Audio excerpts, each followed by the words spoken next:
This adventure is saturated in worship. See, if you're going to be a man or woman that really jumps in, goes all in with God, worship becomes a central part of your life. There's no way you can follow God and go all these ups and downs and lefts and rights and bumps and challenges. There's no way you can follow God if worship is not a vital part of your life. And I'm not talking about Sunday morning worship only at all. Because they would build these altars. They would take stones and build them up in rocky places, and they would stand the test of time. They would be there for a long time. And you would take an animal and sacrifice. So there's an element of sacrifice here, not just once, not just twice. He does this regularly as he travels. They come to a point, they set up camp for a while, God shows them the future, the dreams, the hopes, and he sacrifices. And he praises, he worships, he thanks God for the adventure of where he is at now versus where he was before and for the future. And then they pack up and they do it again. They go to another place and he sets up another altar and he worships and he sacrifices and he praises God. Worship makes so much of this possible. To come here, like Amy said, it's not just about this, it's about your everyday life. That worship encompasses you. You need time to refill. You need time to get powered up. You need time to say, God, I'm still all in spite of everything I've gone through. Recently, I've heard of people that have intentionally marked on their calendar, blocked off time, and have gone on spiritual retreats. I mean, they've actually gone hours away to go on spiritual retreat. Not just, okay, honey, I'm going to disconnect and be in my room for the night. No. I'm going to go disappear for a while and go be with God because I want to have my own private refueling time. That's worship.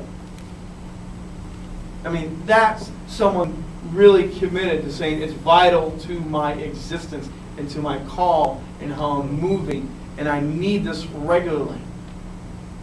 We live in a country where regular attendance is Easter and Christmas for worship. But did that refuel you? Did that empower you to go on the adventure further? Or is it just checking off and going through it? I mean, we love to celebrate. We love to turn it up and sing and clap because we love to worship God because God is doing things all the time on this adventure. Journey is not now what it was 4 years ago. We're almost 5 years old. We'll be 5 years old on Easter. And we're going to have a celebration for that because we have changed. We have more. It has grown. And the adventure is worth it every week to do this. Even when Cindy and I were on vacation recently, getting refueled and hanging out and doing what we need to do for ministry and for our own personal time, both of the time mentioned, we would love to be back with our friends at Journey. We need to be with our friends at Journey. Don't you miss the worship? Don't you miss the connection? There's no better place than to be with people of worship to make this all possible because we never could have got where we're at. We never could have stayed the course if worship was not a vital part of our private life. How important is worship for you? I mean, is it something that's just a takeaway, throwaway? Or is it becoming a part of your journey with God? And one of the coolest things that we look at the life of Abram, as he's known here, this all happened when he was 75 years old. See, the best thing I can tell you this morning is no matter who you are, no matter if you know God or don't know God, no matter if you're seeking or if you've been walking for years and years, you can start your adventure today, right now. He doesn't have to define it by age. He doesn't have to define it by race. He doesn't have to define it by economic status. He does not define it. He just says, come. And if you're going to come, go all in. God has called people that are seeking Him. He took David, a shepherd boy, out of the field, the youngest of the family, and anointed him king, and for the future would be ready to take the throne. And called him to an amazing adventure where he was on the run for 13 years of his life in the desert, hunted by the current king. God called them into that.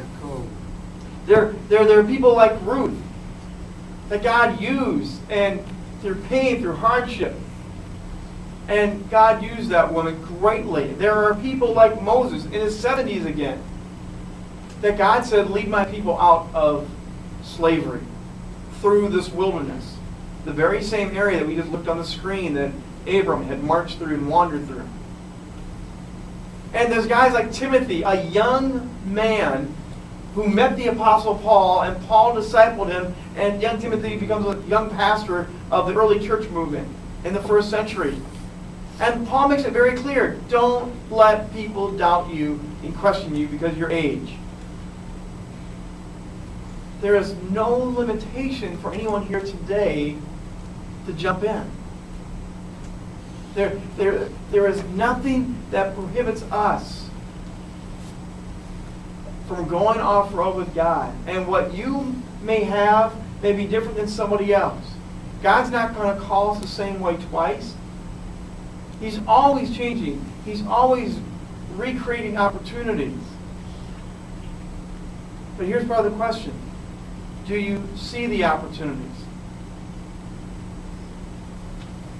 Do you see that God wants to move you to a new place with a new opportunity? And are you willing to let go of the things that hold you back? I firmly believe there are people here that love God deeply, that would love to jump into the adventure. They've heard about the adventure. They've seen it happen in other people's lives. They read about Abraham and go, that sounds so great. I wish God would use me that way. And we stop because we can't let go. We're too attached to this world. We're too attached to our things. We're too attached to our city. We're too attached to this. We're not able to just follow and go into the great adventure. I believe you're here. And maybe it's because you don't know what the road looks like. Maybe you don't know where it's going to finish. Maybe you don't know how it's going to end. So check this out.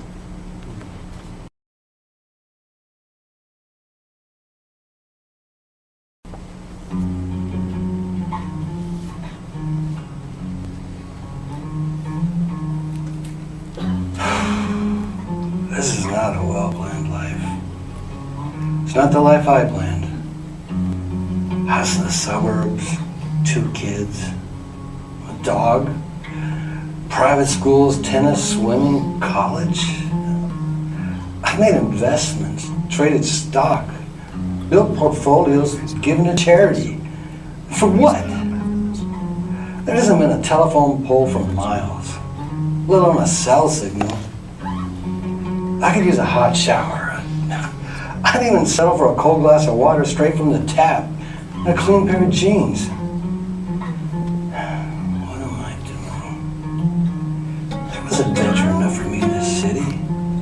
Online banking, Chinese takeout, vitamins, and assets. A bowl of ice cream during the 10 o'clock news. I've worked hard. I've done my time. Don't I deserve a little rest? A little comfort? Security? And what about Sarah? This is not the life I promised her. A lifetime of labor, Lord. You've led me here. For what? You're not a gas station for miles on this dirt road that runs from nowhere to nowhere. There's only one thing I know, Lord. There's no going back. I wouldn't even know how to get there if I turned around. So I'll just keep moving forward. You know and I know you got me here for a reason. And I'll never be the same.